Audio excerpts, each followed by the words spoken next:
Welcome to core classes students. आज हम इस वीडियो में लेकर आए हैं PHE 02 unit number 2 superposition of harmonic oscillations.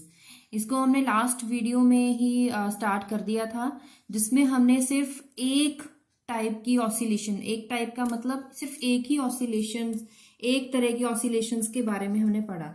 लेकिन अगर ऐसा केस हो कि जिसमें ऑसिलेशंस मोर देन वन हो, मतलब कि एक हार्मोनिक ऑसिलेटर की बजाय, क्योंकि लास्ट वीडियो में हमने एक हार्मोनिक ऑसिलेटर को कंसीडर करके उनकी ऑसिलेशंस के बारे में डेरिवेशंस डिराइव करी थी।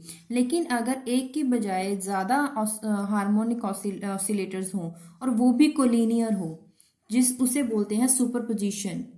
सुपरपोजिशन का यहाँ पे मतलब है कि action of placement of action इस तरह से किया जाए कि एक चीज और दूसरी चीज दोनों का एक्शन एक ही टाइम पे हो, एक ही प्लेस पे वो दोनों एक साथ कंसाइड करें, इसे बोलते हैं सुपरपोजिशन।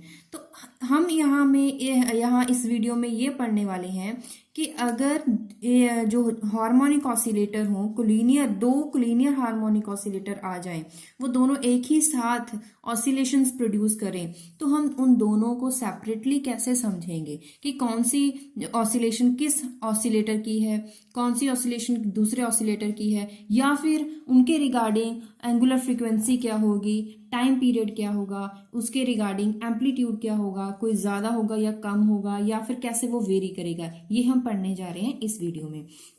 उसके लिए हमें 3 मेन केसेस अज्यूम करने पड़ेंगे। क्या कि जो दोनों ऑसिलेटर हैं, उन दोनों की ऑसिलेशंस या तो उनकी फ्रीक्वेंसी सेम हो बट उनका एम्पलीट्यूड डिफरेंट हो। फेज की हम बात करेंगे बाद में, इनिशियल फेज की। इस केस में फर्स्ट केस में क्या है कि सेम फ्रीक्वेंसी हो, डिफरेंट एम्पलीट्यूड हो, सेम फेज हो। ये हम एक केस पढ़ेंगे।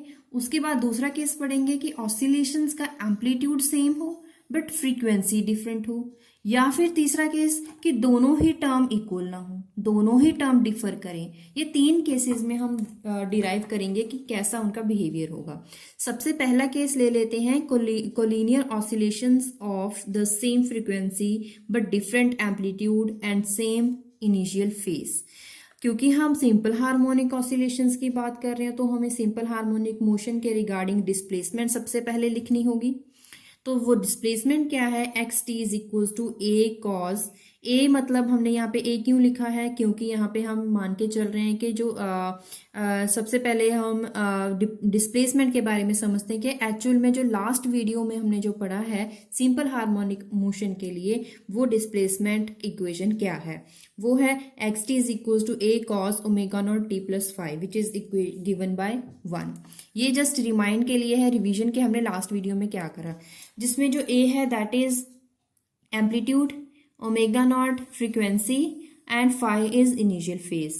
और अगर हम यहाँ पे बात कर रहे हैं, क्योंकि हमने केस लिया है same frequency but different amplitude same phase, अगर ऐसी बात कर रहे हैं तो यहाँ पे क्या है कि अगर सेम यहाँ पे फ्रीक्वेंसी ले रहे हैं तो फ्रीक्वेंसी क्या होगी, ओमेगा नॉट। मतलब कि ओमेगा नॉट यहाँ पे हम सेम रखेंगे। इनिशियल फेज सेम है या डिफर है, कितना डिफर करेगा वो हम बाद में बात करते हैं। जो एम्पलीट्यूड है, एम्पलीट्यूड सेम रहेगा, सॉरी एम्पलीट्यूड डिफरेंट रहेगा, इसलिए हमें फर्स्ट केस में एम्पलीट्यूड A1 लिखना होगा, दूसरे केस में A2। वही हमने लिखा है। सपोज कर लीजिए जो ऑसिलेशन फेज है उनमें इनिशियल फेज उनका डिफरेंस होगा, दोनों केसेस में पाई डिफरेंस होगा। मतलब कि जो दोनों ऑसिलेटर्स से आने वाली ऑसिलेशंस होंगी उनमें इनिशियल फेज का जो डिफरेंस होगा वो पाई होगा। इसीलिए इस तरह की ऑसिलेशंस को बोलते हैं ऑपोजिट फेज बोलते हैं। Oscillations are called opposite phases oscillations. इस केस में जो डिस्प्लेसमेंट होगी वो दोनों डिफरेंट होगी, x1t a1 क्योंकि एम्पलीट्यूड हम लेकर चल रहे हैं डिफरेंट, कॉस ओमेगा नॉट क्योंकि ओमेगा नॉट दोनों केसेस में सेम है, omega not t। Equation number 2। Second case में x2 a2 क्योंकि एम्पलीट्यूड डिफरेंट है, a1 की बजाय क्या लिखेंगे a2, cos omega naught T same but phase यहाँ पे जो है वो पाई का डिफरेंस है, इसलिए हमने लिख दिया ओमेगा नॉट प्लस पाई। तो यहाँ पे कॉस पाई प्लस थीटा क्या होता है, माइनस कॉस थीटा, यहाँ पे लग गया minus A2 cos omega naught T, equation number 3। तो हमारे पास इक्वेशन नंबर 2, इक्वेशन नंबर 3। अब इनका रिजल्टेंट मोशन देखना है हमें। रिजल्टेंट मोशन का मतलब, रिजल्टेंट का मतलब ये हुआ कि हमें दोनों डिस्प्लेसमेंट को ऐड करना होगा ताकि हम यूज कर सके superposition principle. By using superposition principle resultant displacement क्या होगा, sum of the both displacements A1 cos omega t minus A2 cos omega t, दोनों इक्वेशंस को सम कीजिए, आपके पास क्या आ जाएगा, cos omega naught t common, या और ब्रैकेट में आ जाएगा A1 माइनस A2। ये है रिजल्टेंट सुपरपोजिशन प्रिंसिपल के अकॉर्डिंग जो रिजल्टेंट मोशन होगा। ये हमने पढ़ा डेरिवेशन के अकॉर्डिंग, जिससे हमें एक कंक्लूजन मिला कि अगर हम मान के चले A1 is equal to A2, मतलब हमने केस तो लिया है कि दोनों केसेस में जो एम्पलीट्यूड रहेगा वो डिफरेंट रहेगा, कि लेकिन अगर एम्पलीट्यूड सेम रखना चाहें कि दोनों के लिए दोनों जो एम्पलीट्यूड होगा सुपरपोजिंग ऑसिलेशंस के लिए वो इक्वल है, इक्वल एम्पलीट्यूड के साथ वो ऑसिलेट कर रहे हैं, तो यहाँ उस केस में A1 is equal to A2 लिखेंगे। अगर A1 is equal to A2 लिखेंगे तो ये तो पूरी टर्म जीरो हो जाएगी, मतलब जो रिजल्टेंट मोशन होगा वो तो जीरो हो जाएगा। वही इस कंक्लूजन में लिखा है, if amplitude of superposing oscillations are equal, that is A1 is equal to A2, तो resultant displacement would be zero at all times. अब डेरिवेशन खत्म हो गई, उसके बाद हम देखते हैं कि ग्राफिकली कैसे समझे। इसी इक्वेशन को यूज करके ग्राफ बनाएंगे। ग्राफ बनाते हैं, सबसे पहले मैं आपको एक ग्राफ समझा देती हूँ, फिर जो पॉइंट्स लिखे हैं वो आपको दिखाएंगे। सबसे पहले जो डिस्प्लेसमेंट थी x1t, उसके लिए ये ग्राफ है।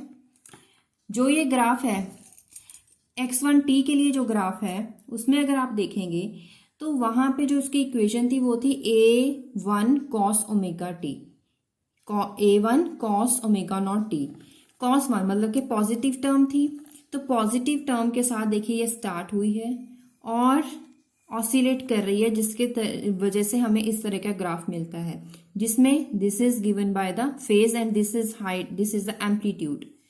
और उसके बाद हम लेके चलते हैं graph between displacement and time for x2, जिसमें इक्वेशन थी x2t is equals to minus A cos omega naught t. आप पीछे देख भी सकते हैं पेज में जहां पे आपने नोट करी है, तो माइनस था, तो इसका मतलब हम जो यहाँ पे जो वेव स्टार्ट हो रही है वो कुछ माइनस एक्सिस के, नेगेटिव एक्सिस से स्टार्ट हो रही है, तो कुछ इस तरह की वेव हमें मिल रही है। अब जो रिजल्टेंट मोशन जो है दोनों का, अगर उसमें देखें वो होगा xt which is the sum of x1t and x2t, मतलब xt is equal to x1t plus x2t, मतलब हमें ग्राफिकली भी इन दोनों को सम करेंगे तो हमें कुछ इस तरह का ग्राफ मिलेगा। यहाँ पे अगर तीनों में आप देखेंगे डिफरेंस ये है कि यहाँ पे एट टाइम t1, एक पर्टिकुलर टाइम t1 है जिसमें हमें एम्पलीट्यूड का वैल्यू a, फर्स्ट केस में a पॉइंट में मिल रहा है, सेकंड जो x2t डिस्प्लेसमेंट ले रहे थे वहां पे हमें b पॉइंट में मिल रहा है, और रिजल्टेंट मोशन के लिए c पॉइंट पे एट टाइम t1। ऐसे ही आप कोई भी दूसरा टाइम t2 ले सकते हैं, t3, t4, और आप ऐसे रिजल्टेंट मोशन के लिए जो एम्पलीट्यूड होगा वो आप देख सकते हैं दोनों केसेस में डिफरेंट है। फर्स्ट के लिए पॉजिटिव, सेकंड के लिए नेगेटिव, और जो रिजल्ट है वो आपको पॉजिटिव मिल रहा है। अगर हम तीसरा केस लेके चलें, तीसरा केस हम ऐसे लेके चलें कि जिसमें तीनों ही एक साथ डायग्राम बना के देखें, जिसमें x1t, x2t एंड xt हो, दोनों ही इस केस में हम x1t, x2t और उनका रिजल्टेंट मोशन उस डिस्प्लेसमेंट इक्वेशन के लिए तीनों ही ग्राफ जो है उसे मर्ज कर रहे हैं। तो आप यहाँ पे देख सकते हैं x1t जो पॉजिटिव से स्टार्ट हो रहा है, ये आप देख सकते हैं, और जो डार्क लाइन से एजेस दिखाए गए हैं from negative x axis, this is x2t, ये है x2t, और इसका रिजल्टेंट जो है वो डार्क पेन से दिखाया गया है, this is the sum of x1t and x2t, दोनों के लिए सम यहाँ पे दिखाया गया है विद रिस्पेक्ट टू टाइम। लेकिन अगर इस केस में अगर आप इनका सम कर रहे हैं तो उसके साथ साथ हमने ये एज्यूम करा था, एक स्पेशल केस था जिसमें हम लेके चल रहे थे कि एम्पलीट्यूड सेम हो दोनों ही ऑसिलेटर के लिए, मतलब A1 is equal to A2 हो, मतलब अगर एम्पलीट्यूड सेम है तो उस केस में ये ग्राफ क्या बनेगा, इस तरह का ग्राफ जिसमें नेगेटिव एक्सिस, पॉजिटिव एक्सिस और आपका रिजल्टेंट आप दोनों देख सकते हैं। दिस इज x1t और ये है x2t और ये है आपका रिजल्टेंट ग्राफ जो आपको यहां पे दिखाई नहीं दे रहा है। लीनियर मतलब कि x1t x2t में कुछ ज्यादा डिफरेंस नहीं है, लेकिन जो आपका रिजल्टेंट होगा, जो दोनों का सम करके आपको मिलेगा, वो कुछ इस तरह का होगा कि आपको ये जो ग्राफ है उसमें जो रिजल्टेंट डिस्प्लेसमेंट होगा वो लीनियर दिख रहा है, मतलब कि वो जीरो हो गया है। ऐसा क्यों है? क्योंकि हमने किया था केस कि A1 इज इक्वल टू अगर A2 हो जाए, हमें रिजल्टेंट मोशन मिला था A1 minus A2 cos omega naught T. हमने बोला था कि अगर ये दोनों इक्वल है तो एक्स टी टर्म ये पूरी जीरो हो जाएगी। अगर ये जीरो हो जाएगी तो यही जीरो एक्सिस पे ही तो बनाई गई है रिजल्टेंट। आपको दोबारा समझा देते हैं कि यहाँ पे जो फर्स्ट ग्राफ है वो है x1t के लिए जो पॉजिटिव वैल्यू से स्टार्ट हो रहा है, x2t के लिए जो नेगेटिव वैल्यू से स्टार्ट हो रहा है क्योंकि उसके आगे नेगेटिव साइन लगा था। दिस इज द रिजल्टेंट जो दोनों के लिए सम था। यहाँ पे इन तीनों ग्राफ को मर्ज किया है। यहाँ पे जो स्पेशल केस था जहां पे एम्पलीट्यूड सेम था और रिजल्टेंट मोशन जीरो हो गया था, ये उसके लिए ग्राफ है। अब चलते हैं इनके लिए पॉइंट्स कैसे लिखेंगे। कुछ व्यूअर्स ने बोला कि आप फिजिक्स में थ्योरी की बजाय आप डेरिवेशन ज़्यादा करवाएं, उस पर ज़्यादा ध्यान दें। मैं उन व्यूअर्स के लिए ये मैसेज देना चाहती हूँ कि जो भी आप डायग्राम बनाते हो या कोई भी डेरिवेशन लिखते हो, वो डेरिवेशन क्यों लिखी, उसको लिखने का रीज़न क्या है, उसके लिए आपको थ्योरेटिकली रीज़न देना पड़ेगा। जो भी थ्योरेटिकली लाइंस, जो भी एक्सप्लेनेशन थ्योरेटिकली देते हैं वो उसी के लिए देते हैं कि हम कोई भी अगर इक्वेशन लिखते हैं तो वो इक्वेशन वहां पे क्यों लिखी, वही इक्वेशन क्यों लिखी, उसके लिए वो रीजन जो होता है, एक्सप्लेनेशन जो होती है वो वहां पे थ्योरेटिकली दी जाती है। जैसे कि अगर एग्जांपल ले कि यहाँ पे ग्राफ बना दिया, ये ग्राफ अगर पेपर में आप सिर्फ और सिर्फ डेरिवेशन लिखोगे और ग्राफ बना के छोड़ोगे तो एग्जामिनर को कुछ भी समझ नहीं आएगा कि उन्होंने ग्राफ बना दिया स्टूडेंट ने लेकिन उसको एक्सप्लेन ही नहीं किया। एक्सप्लेन नहीं किया तो एग्जामिनर को कैसे पता चलेगा। फॉर एग्जाम्पल अगर बुक में भी आपको सिर्फ और सिर्फ ग्राफ बना दिया जाए, उसकी एक्सप्लेनेशन नहीं दी जाएगी, तो आप कैसे समझोगे कि ग्राफ जो है वो क्यों बनाया गया, उसमें क्या बताने की कोशिश करी गई है। वही सेम फंडा है कि आपको पेपर में भी जो भी आप इक्वेशन या फिर कोई डायग्राम या फिर कोई ग्राफ बनाते हो उसके लिए आपको थ्योरेटिकली एक्सप्लेनेशन देनी बहुत जरूरी है। इसके अलग से मार्क्स होते हैं जो काउंट होते हैं। इसी तरह से हम ग्राफ जो है वहां पे मैंने सिर्फ और सिर्फ वही पॉइंट दिए हैं जो आपके लिए इंपॉर्टेंट है। फालतू एक्सप्लेनेशन जो कोई भी, वैसे तो फालतू नहीं होती, लेकिन जो भी एक्सप्लेनेशन आपके काम की है, जो मेन इंपॉर्टेंट पॉइंट्स है जिससे आप समझ सकते हो, वही मैंने नोट किए हैं। फिगर ए जो हमने बनाई थी वो x1t के लिए थी, फिगर बी x2t के लिए थी, figure C depicts displacement time graph for the resultant oscillation that is given by xt।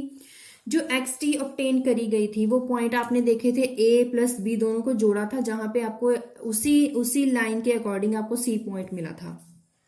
अगर आप बात करें एग्जाम्पल के थ्रू कि आपको ए बी ये न्यूमेरिकली कैसे पता चलेंगे, अगर आपको जो पॉइंट सी है वहां पे आप देखोगे मैथमेटिकली जब ग्राफ पे बनाओगे तो आपको मैग्नीट्यूड भी मिलेगा, जिसमें सपोज कीजिए सी जो है वो +1 यूनिट मिल रहा है। वो कैसे मिलेगा? तो वो ऐसे मिलेगा कि वहां पे जो ए वैल्यू होगी वहां पे उसकी यूनिट +4 होगी और बी के लिए -3, तो 4 - 3 1, तो +1 यूनिट आपको रिजल्टेंट मिलेगी।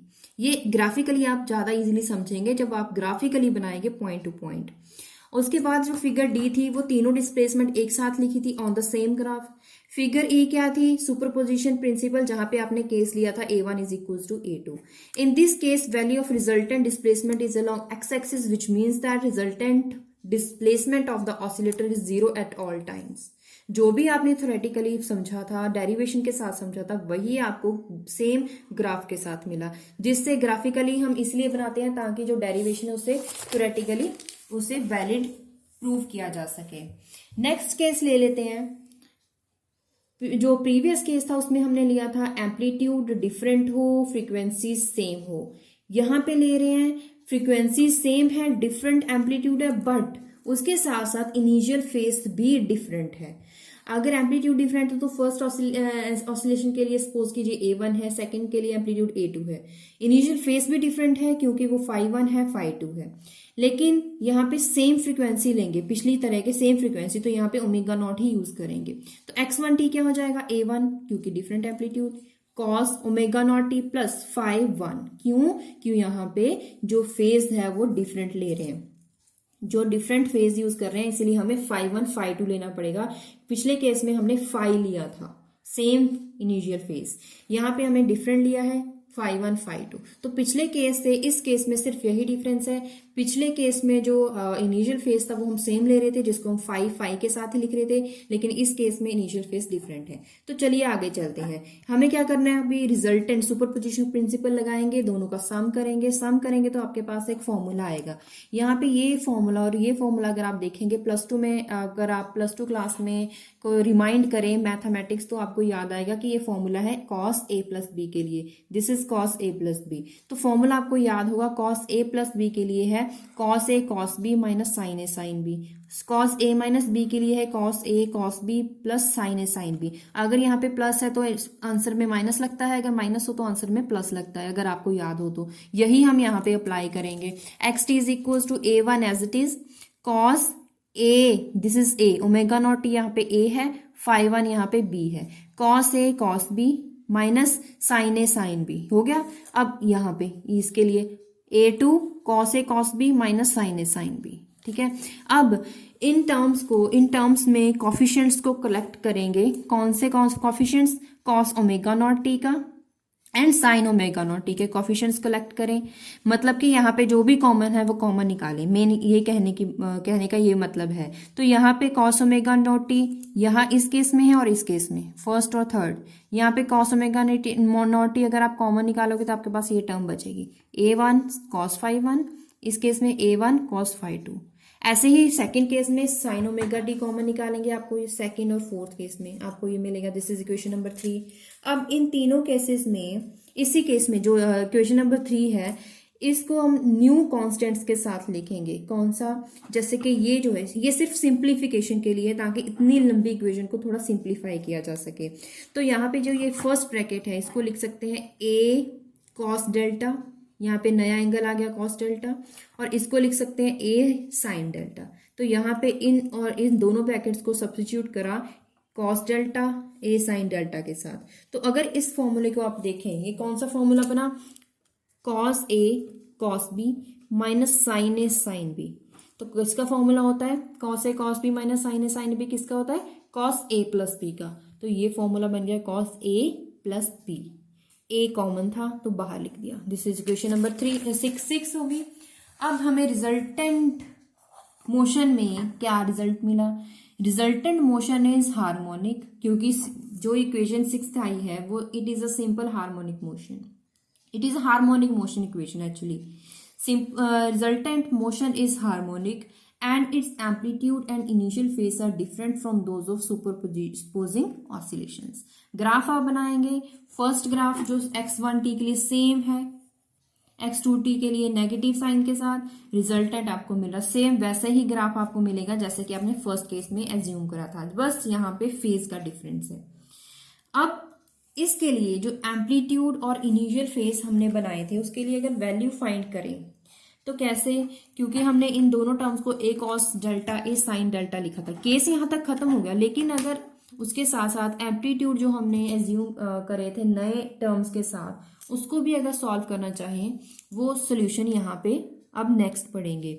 This is a solution for amplitude. उसके लिए हम क्या करेंगे, जो हमने हमने एज्यूम करा था a cos delta a sin delta, वही इक्वेशन द्वारा लिखी।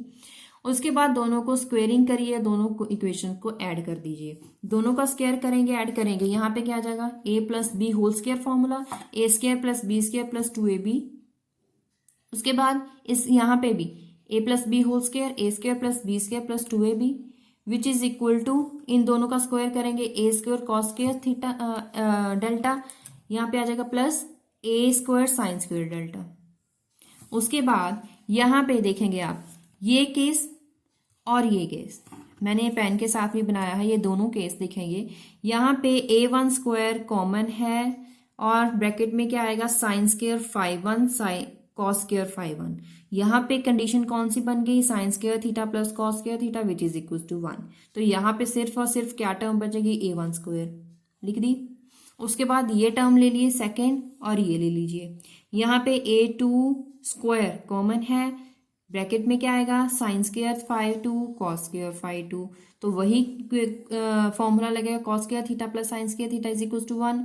आपके पास सिर्फ और सिर्फ बचा a2 स्क्वायर। उसके बाद इन दोनों टर्म्स पे आ जाइए।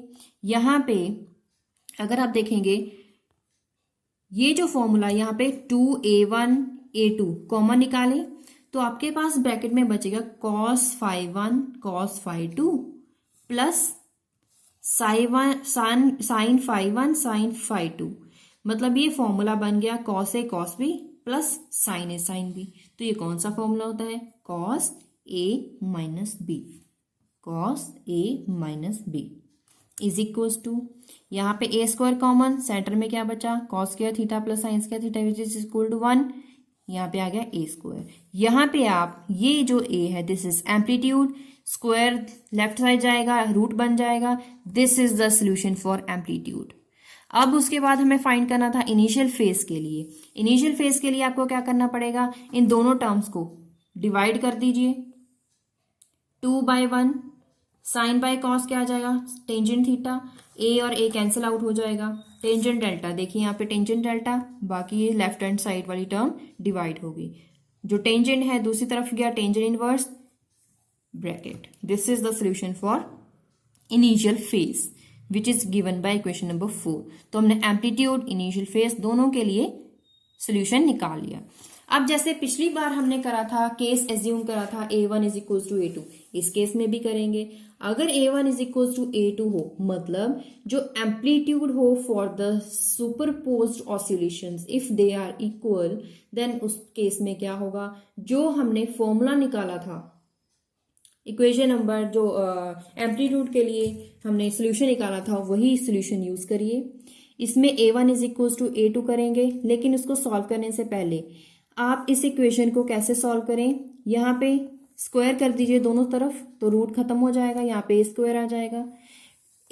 हम जहां पे भी a2 है वहां पे क्या लिखेंगे, a1, ठीक है। तो यहाँ पे जहां पे भी a2 है वहां पे a1 लिखेंगे, क्या आ जाएगा, a1 square plus a1 square 2a1 square plus 2a1 square cos five, 2a1 square common, बाकी क्या बचा 1 plus cos five which is equation number 4। अब 1 प्लस cos फाइव को सॉल्व करने की कोशिश करते हैं। cos 2 फाइव का फॉर्मूला क्या होता है, 2 cos square theta minus 1, plus 2 में अगर जाएंगे आप 1 प्लस cos 2 थीटा का फॉर्मूला, मतलब ये जो 1 है वो इस तरफ चला जाएगा तो आंसर क्या आ जाएगा, 2 cos स्क्वायर थीटा। अगर 1 प्लस cos 5 हो, मतलब 5 इज डिवाइडेड बाय 2, तो क्या आ जाएगा, यहाँ पे भी 5 डिवाइडेड बाय 2। ये हमने क्यों करा, क्यों हमने ये इक्वेशन यूज करी, ताकि हम इसका आगे फर्दर सोल्यूशन निकाल सकें। कुछ स्टूडेंट्स को तो याद होगा डायरेक्ट इसका रिजल्ट, कुछ स्टूडेंट को नहीं होगा, बेसिक फॉर्मूला याद है तो वहां से भी आप इसका रिजल्ट डिराइव कर सकते हो। वैसे तो 1 plus cos theta is equal to 2 cos square theta by 2, ये फॉर्मूला प्लस 2 में आपको डायरेक्ट रिजल्ट जब हम याद करते थे +1 +2 में, तो वहां पे भी ये फॉर्मूला था, वही फॉर्मूला हम यहाँ पे यूज कर रहे हैं। जो सोल्यूशन निकाला वही हम इस इक्वेशन में पुट कर दे रहे हैं। देखिए वहां पे वैल्यू पुट करी, 2 into 2 4 a1 square cos square 5/2। यहाँ पे दोनों तरफ स्क्वायर खत्म करेंगे तो क्या आ जाएगा, a 2a1 cos 5/2।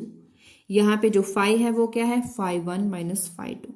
ये जो एम्पलीट्यूड, ये जो रिजल्ट आपको मिल रहा है ये उसके लिए है जहां पे a1 is equal to a2 special case था। लेकिन अगर आप याद करें पिछले केस में क्या था कि पिछले केस में जो xt रिजल्टेंट था वो वैल्यू 0 आ गया था। यहाँ पे नया एम्पलीट्यूड का जो वैल्यू है वो 2a1 cos 5/2 है। अब हम नेक्स्ट केस लेकर चलते हैं जिसमें कोलिनियर ऑसिलेशंस जो हैं उनमें फ्रीक्वेंसी डिफरेंट हो। जहां पे हम लास्ट केसेस में ओमेगा नॉट लिख रहे थे वहां पे हमें इस केस में ओमेगा 1 ओमेगा 2 यूज करना पड़ेगा। यहाँ पे एम्पलीट्यूड भी सेम और इनिशियल फेज भी सेम, तो यहाँ पे हम x1t क्या लिखेंगे, a cos omega 1t plus five, क्योंकि ओमेगा हमें डिफरेंट रखना है। This is question number 1। Second case में लिखना पड़ेगा a cos omega 2t plus five. अब रिजल्टेंट, यहाँ पे अगर आप फेज डिफरेंस देखेंगे, phase difference is given by omega 1 minus omega 2t plus five 1 minus five 2। अगर इन दोनों में देखें विद रिस्पेक्ट टू टाइम, कौन सी चीज वेरी करेगी टाइम के साथ, जिसके साथ t टर्म लगी है यही टर्म वेरी करेगी विद रिस्पेक्ट टू t, तो ये नहीं करेगी। इसलिए इसका जो रोल है वो कांस्टेंट है, इसलिए हम यहाँ पे इसका रोल नहीं समझ रहे हैं, मतलब कि ज्यादा इंपॉर्टेंट नहीं है। तो जो इनिशियल फेस होगा फॉर द टू ऑसिलेशंस वो हम जीरो लेके चल रहे हैं, मतलब कि यहाँ दोनों केसेस में जो फेज है वो सेम लेके चल रहे हैं, जहां पे five 1 is equal to five 2 which is equal to zero हो। वही यहाँ पे लिखा with evolution of resultant oscillation with time initial phase difference five 1 minus five 2 does not play any role, so initial phase can be taken to be zero. Superposition principle के according हमें क्या करना है, सम करना है। सम कीजिए और यहाँ पे फॉर्मूला लगेगा cos a plus cos b, मतलब एक तो ए बी फॉर्मूला होते थे, एक सी डी फॉर्मूला होते थे, ये सी डी फॉर्मूला यूज कर रहे हैं जो प्लस टू में अगर आप रिमाइंड करें तो cos a plus cos b, जिसका formula 2 cos a plus b by 2 2 cos a minus b by 2, यही फॉर्मूला हम इस इक्वेशन में लगाएंगे तो हमें ये फॉर्मूला मिल गया। This is equation number 5। और यहाँ पे ये जो वैल्यू है this is average frequency, sum of two frequency divided by number of frequencies, यहाँ पे इसलिए यहाँ पे इसको बोला गया एवरेज फ्रीक्वेंसी। और ये जो फर्स्ट टर्म है इसे बोलेंगे एम्पलीट्यूड। ओके, अब एवरेज एंगुलर फ्रीक्वेंसी के लिए नई टर्म आ गई जो यहाँ पे लिखी थी उसे अलग से मैंने लिखा है, एंगुलर फ्रीक्वेंसी ऑफ मॉड्यूलेशन, जो नेगेटिव जो डिफरेंस है और इसकी बजाय अगर नेगेटिव हो तो हम उसके बोलेंगे एंगुलर फ्रीक्वेंसी ऑफ मॉड्यूलेशन। दो फॉर्मूला आ गए। अब यहाँ पे using equation 6th and 7th, यही average angular frequency and modulation frequency दोनों को यूज करेंगे तो देखेंगे कि इक्वेशन नंबर 5 क्या आई। इन इक्वेशन में जहां पे ओमेगा 1 प्लस ओमेगा 2 बाई 2 है वहां पे हम लिखेंगे ओमेगा एवरेज, जहां पे ये वैल्यू होगी वहां पे हम लिखेंगे ओमेगा मॉड, मतलब क्या ओमेगा मॉड्यूलेशन। बस बाकी सारी टर्म एज इट इज लिखनी है तो हमारे पास फिफ्थ इक्वेशन ये बन जाएगी। यहाँ पे एम्पलीट्यूड क्या आ जाएगा, तो एम्पलीट्यूड क्या था 2a cos, अगर मैं आपको दिखाऊं एम्पलीट्यूड का फॉर्मूला था 2a cos, ये जो डिफरेंस है इसको क्या लिखा था हमने ओमेगा मॉड्यूलेशन, तो यहाँ पे ओमेगा मॉड आएगा, बाकी सारी टर्म सेम। तो देखिए यहाँ पे मॉड्यूलेटेड एम्पलीट्यूड क्या आया 2a cos omega mod t। Frequency of modulation का फॉर्मूला, फ्रीक्वेंसी का फॉर्मूला क्या होता है ओमेगा बाय 2 पाई, बस ओमेगा को क्या लिखा हमने ओमेगा मॉड्यूलेशन बाय 2 पाई। ये इसका फॉर्मूला क्या था ओमेगा 1 माइनस ओमेगा 2, यहाँ पे दिस इज 2 पाई, तो यहाँ पे इसका फॉर्मूला आ जाएगा omega 1 minus omega 2 divided by 4 पाई। तो यहाँ पे अगर हम एक क्वेश्चन जो है अराइज होता है, is the resultant motion periodic, क्या रिजल्टेंट मोशन पीरियोडिक हो सकती है या नहीं, उसके लिए कंडीशन ये है कि रिजल्टेंट मोशन पीरियोडिक हो सकती है, तभी हो सकती है अगर frequency omega 1 and omega 2 of superposing principle satisfy the following condition. अगर n1 omega is equal to n2 omega हो, मतलब यहाँ पे integral multiple of omega 1 should be equal to integral multiple of omega 2।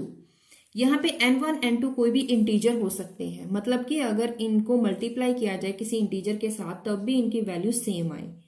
तो वैलिडिटी इसके लिए हमें ये प्रूव करनी पड़ेगी कि ऐसा हो सकता है या नहीं।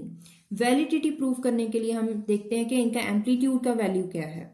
तो कंसीडर कर लीजिए कि यहाँ पे जो n1 है हम दोनों डिफरेंट लेके चलेंगे, दोनों इंटीजर। सपोज कीजिए n1 हम लेके चल रहे हैं 1 और n2 लेके चल रहे हैं 2, तो उस केस में अगर आप इस इक्वेशन में देखेंगे तो आपको यहाँ पे क्या मिलेगा 1 यहाँ पे पुट करेंगे ओमेगा 1 2 ओमेगा 2, यही वैल्यू आई omega 1 is equal to 2 omega 2। और इसके रिगार्डिंग अगर टाइम पीरियड निकालोगे तो टाइम पीरियड क्या आएगा t1 is equal to t2 by half, मतलब t2 बाय 2। तो यहाँ पे अगर आप ग्राफ ना देखेंगे, this is graph for x1t, जो x1t के लिए, यहाँ पे जब टाइम t 0 था वहां पे इसका एम्पलीट्यूड आप देख सकते हो, मतलब x वैल्यू आप देख सकते हो, पॉजिटिव वैल्यू। उसके बाद इक्वेशन यहाँ पे देखिए, जो फर्स्ट ऑसिलेशन कंप्लीट होती है कितने टाइम में, t is equal to t1 में। और ये जो आपके पास हाफ ऑसिलेशन की वैल्यू है, ये क्या है, हाफ द टाइम पीरियड, मतलब t is equal to t1/2। तो उसके बाद ये ऑसिलेशंस आगे आप देख सकते हैं, एक कंप्लीट ऑसिलेशन के बाद t1 इज इक्वल टू 2π/ω1, मतलब कि जो x1 डिस्प्लेसमेंट है विद रिस्पेक्ट टू टाइम, वो एक हाफ साइकिल, जो फर्स्ट ऑसिलेशन है it is half cycle of the full oscillation. लेकिन अगर t2 की बात करें वो क्वार्टर है, हाफ की बजाय वो क्वार्टर पार्ट है। तो ये आप यहाँ पे समझ सकते हैं कैसे है x2t के लिए। ओकेजन जहां पे t1 0 है वहां पे x वैल्यू पॉजिटिव और स्टार्ट हो रही है ऑसिलेशन। ये जो आप डिफरेंस देख रहे हो, हाफ जो ऑसिलेशन के लिए ये डिफरेंस है वो है t2/4, t2/4 आ गया। और यहाँ पे 2π/ωt, एक्चुअली ये जो है डिफरेंस है two consecutive troughs, two consecutive oscillations का ये डिफरेंस है टाइम पीरियड के लिए। अगर आप फाइंड करें तो ये देखेंगे आप दोनों के लिए t1 t2 सेम है। यहाँ पे आप देख रहे हैं कि जो t actually equal to t1/2, half the cycle, लेकिन यहाँ पे t2/4 है। लेकिन दोनों केसेस में अगर टू कॉन्जिक्यूटिव ऑसिलेशंस देख रहे हैं, यहाँ पे भी t1 इज इक्वल टू 2π/ω1 है, यहाँ पे भी 2π/ω2 है। और दोनों का अगर रिजल्टेंट देखेंगे, रिजल्टेंट आपको कुछ इस तरह का मिलेगा, इस तरह का ग्राफ मिलेगा। ये जो पॉइंट्स हैं, ये पॉइंट्स क्या है, A1 A2 A3 B1 B2 B3। ये देखिए दोनों के लिए क्रस्ट ट्रफ, ये क्रेस्ट है। ये वैल्यू क्या दिखाते हैं, आगे जब हम इसकी एक्सप्लेनेशन करेंगे आपको क्लियर हो जाएगा। हमने स्टार्ट करा था t इज इक्वल टू 0 से, जहां पे x1 एंड x2 दोनों ही a है, और उसका सम क्या होगा, a plus a, that is 2a।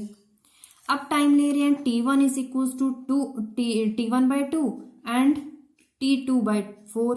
इन दोनों केसेस में x1 और x2 की वैल्यू डिफरेंट रहेगी। अगर आप इक्वेशन में पुट करेंगे तो आपको इजीली समझ आ जाएगा। यहां से आपको ये पता चल रहा है कि जो x2 है it traverses only quarter of cycle, x1 traverses half of the cycle. A1, A2 shows individual oscillation as well as resultant motion due to superposition.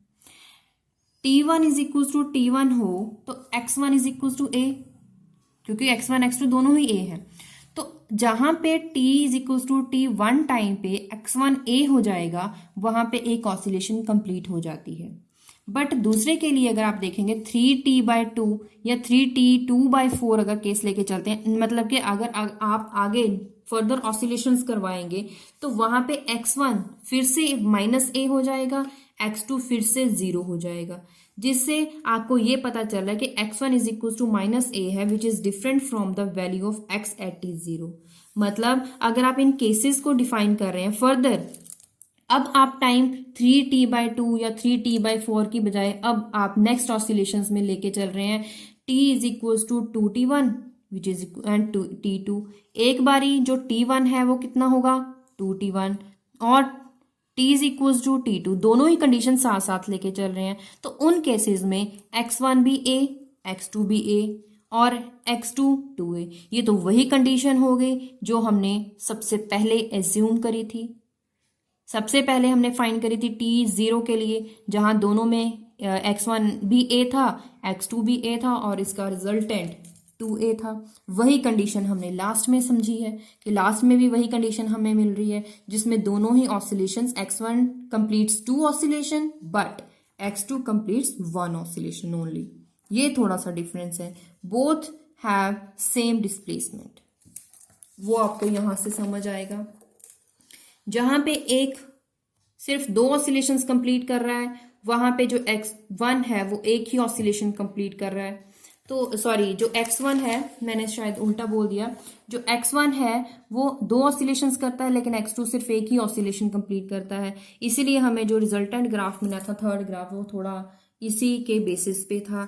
तो क्योंकि हमें फर्स्ट कंडीशन में जो रिजल्ट मिले थे वही हमें थर्ड कंडीशन में मिल रहे हैं, मतलब कि जो टाइम पहले से था उसमें जो रिजल्ट मिल रहे थे, ऑब्जर्वेशन मिल रही थी, वही हमें नेक्स्ट टाइम की वैल्यू के लिए भी मिल रही हैं।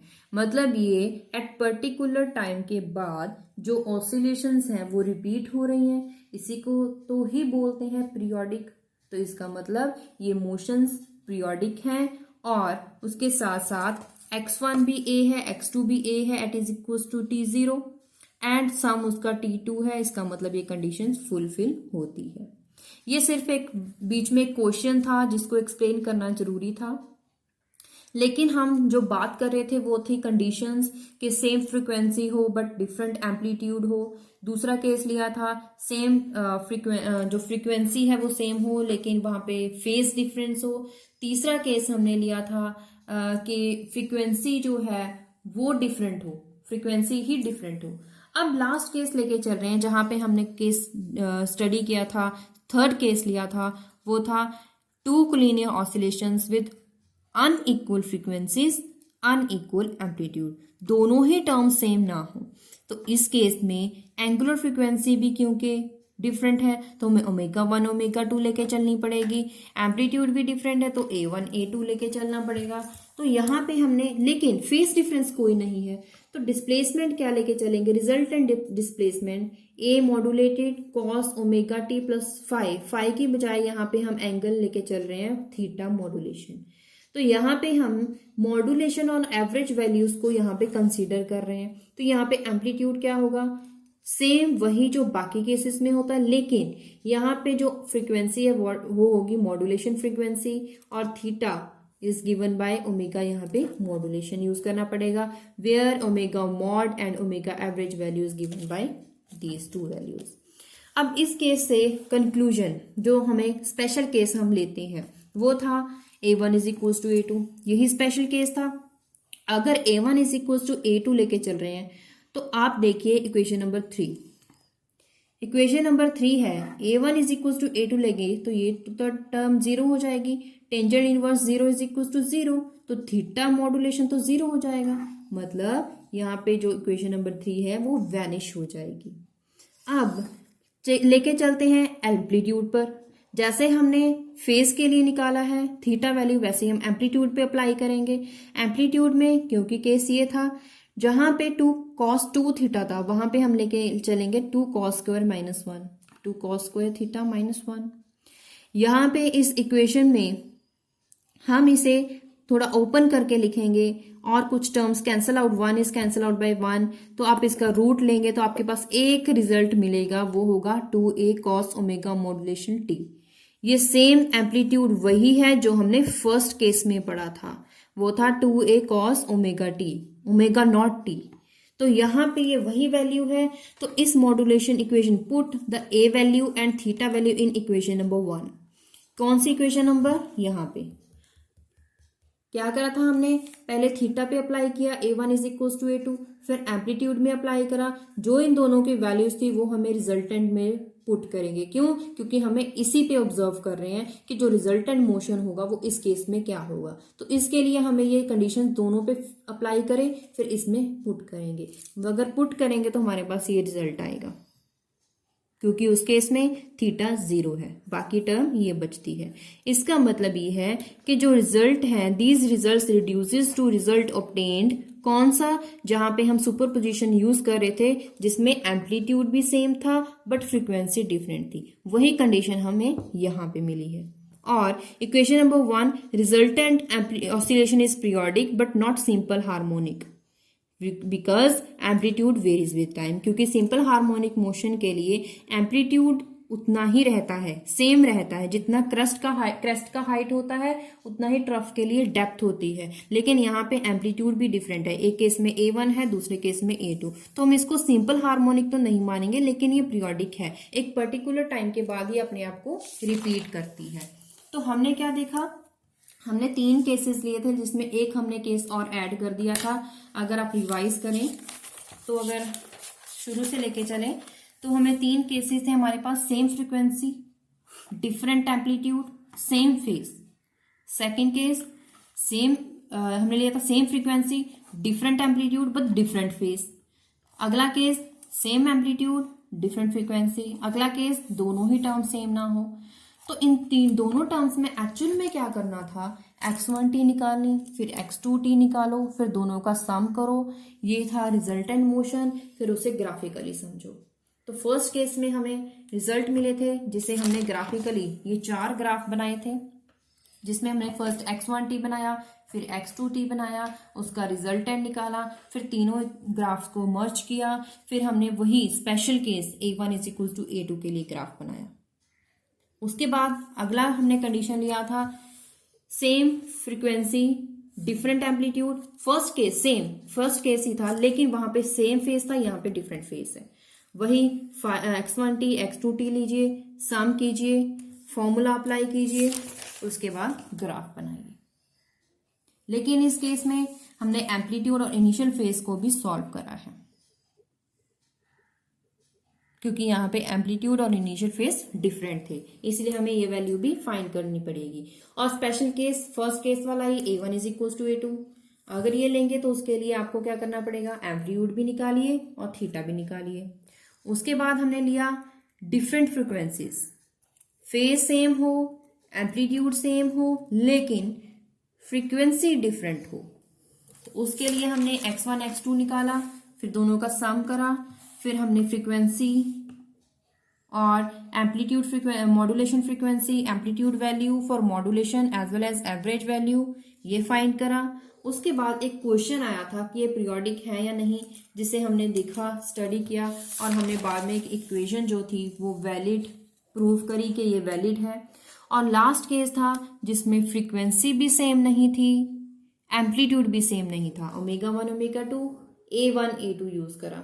तो उसके लिए भी हमने क्या करा, ये वही केस लेके चलेंगे, क्योंकि हमने यहाँ पे डायरेक्ट रिजल्ट यूज करा, क्योंकि इस केस में वही केस था जो प्रीवियस केस था, सेम था लेकिन एक टर्म में डिफरेंस था, इसीलिए हमें रिजल्ट वही यूज कर लिए।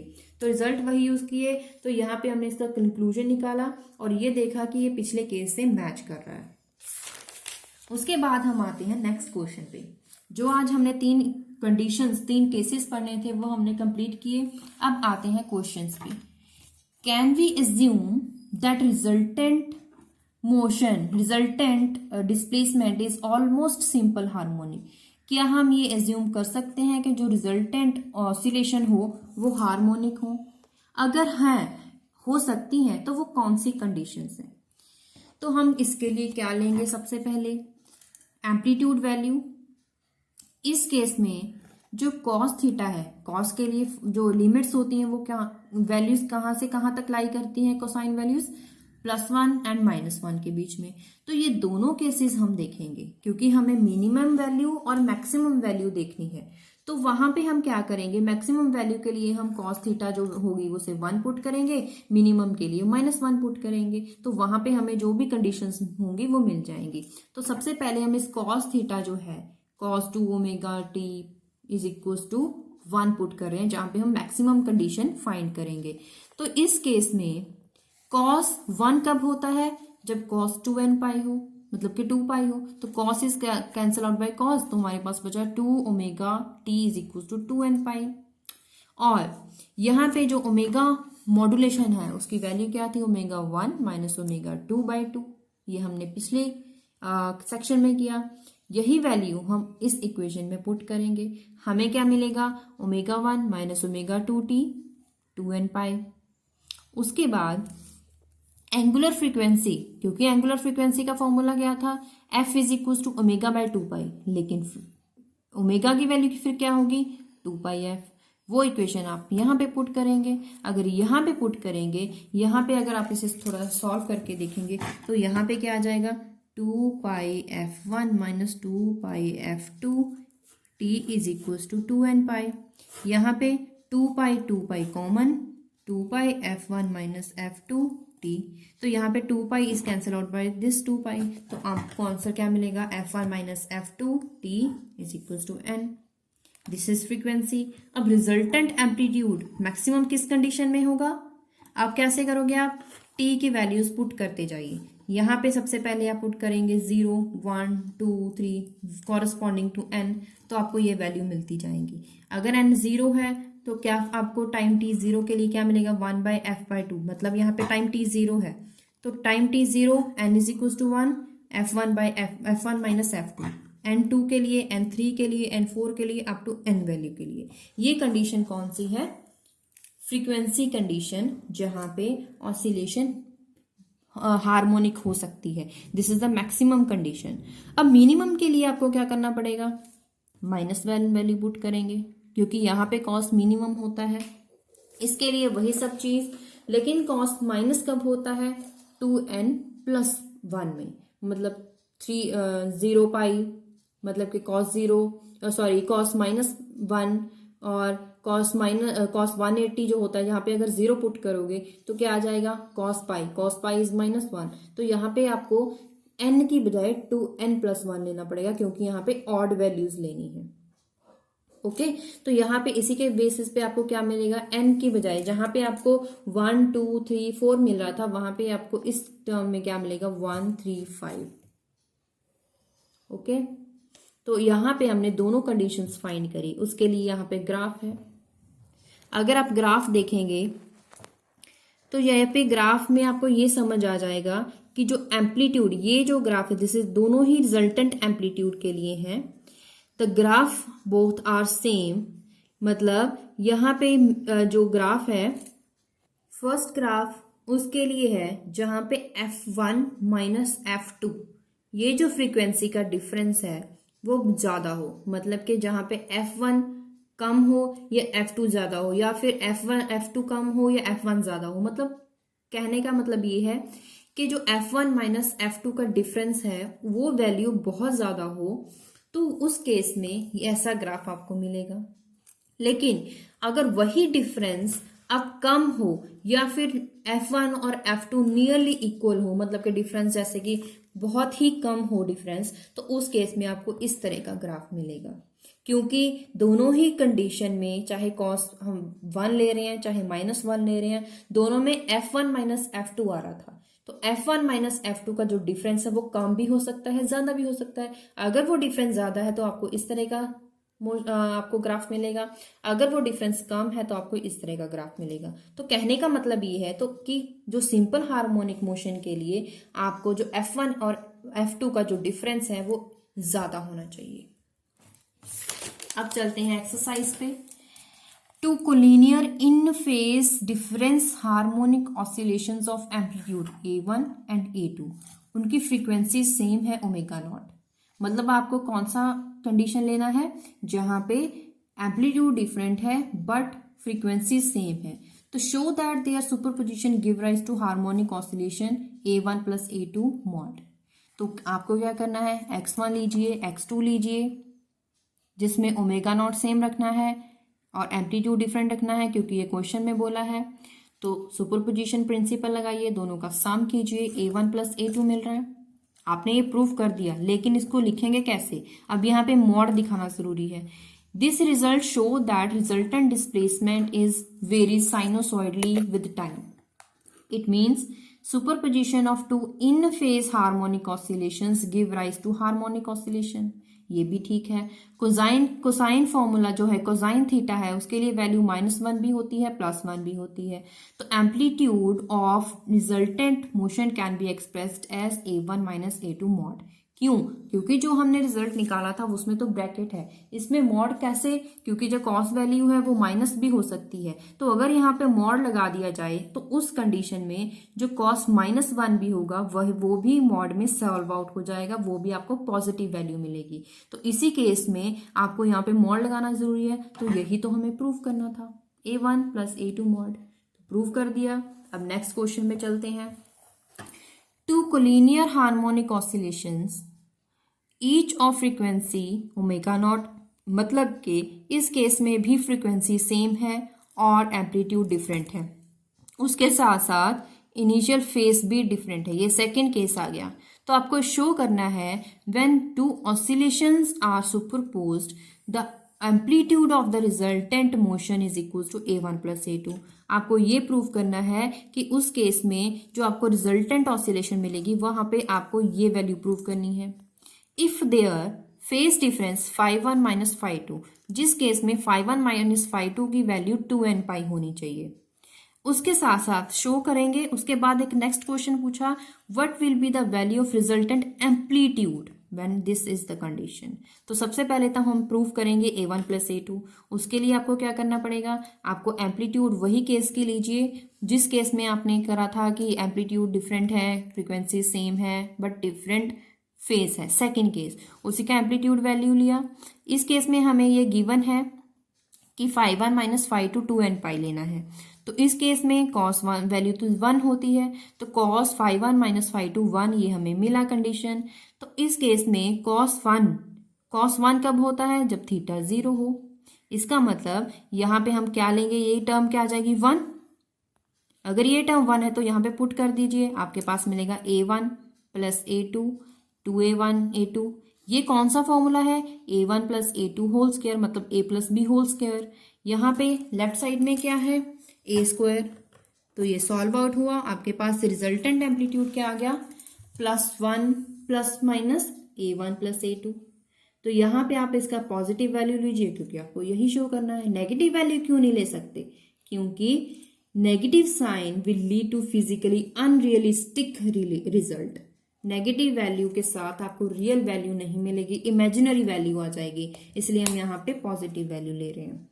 और उसके बाद आपको ये यूज करना था कि आपको बताना है रिजल्टेंट एम्पलीट्यूड की वैल्यू क्या होगी जब डिफरेंस φ1 माइनस φ2 हो 2n प्लस 1 पाई। मतलब यहाँ पे 2 पाई की बजाय 2n पाई की बजाय आपको अब ये कंडीशन है और आपको फाइंड करना है एम्पलीट्यूड। इस केस में जो कॉस्ट वैल्यू होती है वो तो -1 होती है, तो आपको वही क्वेश्चन नंबर 1 पुट करनी है। इस केस में आप cos φ1 माइनस φ2 को क्या लिखेंगे, -1। तो यहाँ पे -1 लिखेंगे, तो यहाँ पे नेगेटिव साइन आ जाएगा। ये कौन सा फॉर्मूला है, A minus B whole square. तो इस केस में आपको ये नेगेटिव साइन है, इसीलिए आपको यहाँ पे मॉड लगाना पड़ेगा। तो आपके लिए ये पता चल गया है कि जो एम्पलीट्यूड की वैल्यू फर्स्ट जहां पे प्रूव करनी थी वो आपने प्रूव कर दी, और कंडीशन सेकंड के लिए क्या थी, A1 माइनस A2 मॉड। तो ये क्वेश्चन भी सॉल्व हो गया। थर्ड क्वेश्चन है, 2 harmonic oscillations each of frequency omega naught, frequency same, amplitude 2 different है, act on body simultaneously along the same direction.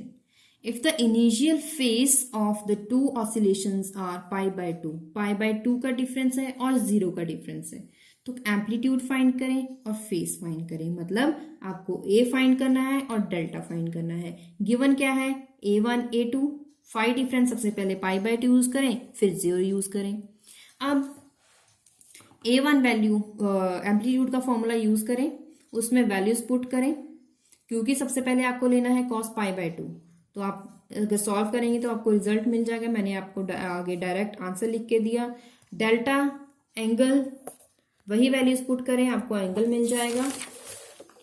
उसके बाद next question, a particle is acting upon the following 2 collinear harmonic oscillation simultaneously, x1t x2t given, calculate A value and phase, A and theta mod. अब modulation की बात करी गई है तो modulation की क्वेश्चंस यूज करनी पड़ेंगी। एम्पलीट्यूड का फॉर्मूला लीजिए, इसमें A1 A2 ओमेगा 1 ओमेगा 2, क्योंकि यहाँ पे ये जो वैल्यू है A1 A2 है, यहाँ पे जो वैल्यू है दिस इज ओमेगा, यहाँ पे ओमेगा कौन सी टर्म है, ओमेगा 1 है 5 पाई एंड ओमेगा 2 है 3 पाई। ये वैल्यूज आप इस फॉर्मूले में पुट करें, आपको आंसर मिल जाएगा। उसके बाद थीटा वैल्यू कैसे फाइंड करेंगे, A1 माइनस A2 साइन 5 पाई, क्योंकि यहाँ पे ओमेगा 1 लेंगे, और A1 plus A2 sine omega modulated. अगर आप इसको रिजल्ट साइन 5 पाई भी 0 होता है, इसीलिए टेंजेंट इनवर्स 0 इज 0, पूरा आंसर ही आपको 0 मिल जाएगा। क्योंकि हमने जब केस पढ़ा था जिसमें फ्रीक्वेंसी भी डिफरेंट होती है, एम्पलीट्यूड भी डिफरेंट होता है, उस केस में हमने पहले ही पढ़ लिया था कि अगर एम्पलीट्यूड सेम था तो स्पेशल केस में तो थीटा 0 आ जाता था। वही यहाँ पे भी प्रूव हो गया numerically. Two collinear harmonic oscillations represent by this, calculate amplitude, phase, period of resultant oscillation. तो तीन चीजें फाइंड करनी है, यहाँ पे ए फाइंड करना है, डेल्टा फाइंड करना है और एक्स टी फाइंड करना है। तो सबसे पहले यहाँ पे हमें ये पता चल गया, यहाँ पे A1 A2 गिवन है, A1 3 A2 4, omega naught given है, phi1 phi2 भी गिवन है, वही आप वैल्यू लिख लीजिए। सबसे पहले x2 फाइंड करने के लिए आपको x1 और xt फाइंड करना है। तो यहाँ पे आप क्या कर रहे हैं, 20 pi T it is given and 5 pi by 6 minus pi by two का डिफरेंस दोनों केसेस में। When these two oscillations of equal frequencies superpose, तो resultant formula A cos omega naught T plus delta. तो यही value आपको यहाँ पे put करनी है, ए कॉस ओमेगा डेल्टा, लेकिन इसके लिए आपको ए भी चाहिए, डेल्टा भी चाहिए। पहले ए निकालिए, फॉर्मूला लगाएं, A1 पुट करें, A2 पुट करें, cos phi1 minus phi2 put करें, आपको A मिल जाएगा। ऐसे ही आपको डेल्टा वैल्यू मिल जाएगी। यही दोनों वैल्यूज आपको xt में पुट करनी है, तो आपको रिजल्टेंट आंसर मिल जाएगा। यूनिट लगाना जरूरी है सेंटीमीटर। तो इसी के साथ हमने फिजिक्स टू और यूनिट नंबर 2 के कुछ टॉपिक्स जो बाकी रहते हैं वो हम आगे नेक्स्ट वीडियो में जल्दी ही अपलोड कर देंगे। व्यूअर्स की डिमांड थी कि इस फिजिक्स 2 को जल्दी से जल्दी अपलोड करें, इसीलिए हमने जब डिमांड आई तभी हमने इसको प्रिपेयर कर लिया। अगर आपके लिए वीडियो हेल्पफुल है तो प्लीज़ वीडियो को लाइक करें और चैनल को सब्सक्राइब करें। Thank you for watching.